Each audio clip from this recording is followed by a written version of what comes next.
वो एहसास, जानते हैं ना, जब उंगलियां फोन पर बस यूं ही स्क्रॉल करती रहती हैं और दिमाग कहीं और ही होता है। हम सब कभी ना कभी वहां पहुंच ही जाते हैं। लेकिन क्या हो अगर उस खालीपन को एक चिंगारी में बदला जा सके?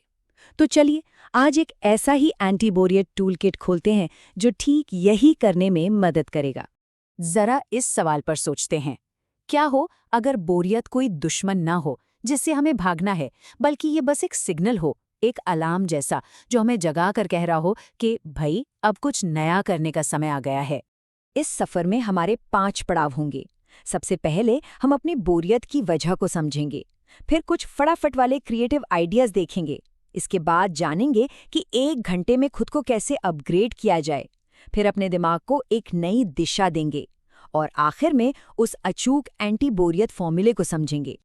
तो चलिए शुरू करते हैं पहले कदम से, अपनी बोरियत को समझना, क्योंकि किसी भी प्रॉब्लम को सुलझाने से पहले उसकी जड़ तक जाना जरूरी है ना? आखिर इस आह के पीछे की वजह है क्या? तो बोरियत का असली फॉर्मूला क्या है? देखिए, ये सिर्फ खालीपन नहीं है। असल में ये 3 जरूरी चीजों की कमी है।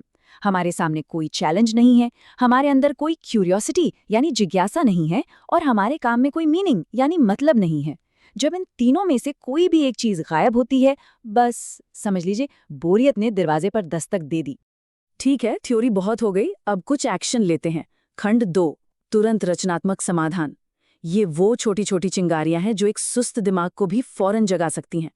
वाह, ये गेम देखिए जरा, इसका नाम है रैंडोमाइजर क्रिएटिविटी गेम। सोचिए, इन 3 कॉलम से बस एक एक शब्द उठाना है। मान लीजिए अस्पताल, फिर जलन और लाल गुब्बारा। बस इन 3 शब्दों में ही एक पूरी की पूरी कहानी छिपी है।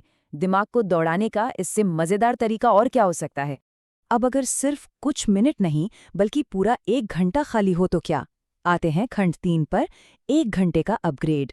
ये उस खाली घंटे को एक नए स्किल में बदलने का तरीका है।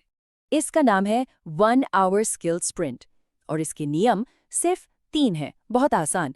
1, 60 मिनट का टाइमर लगाना है। 2, कोई एक छोटा सा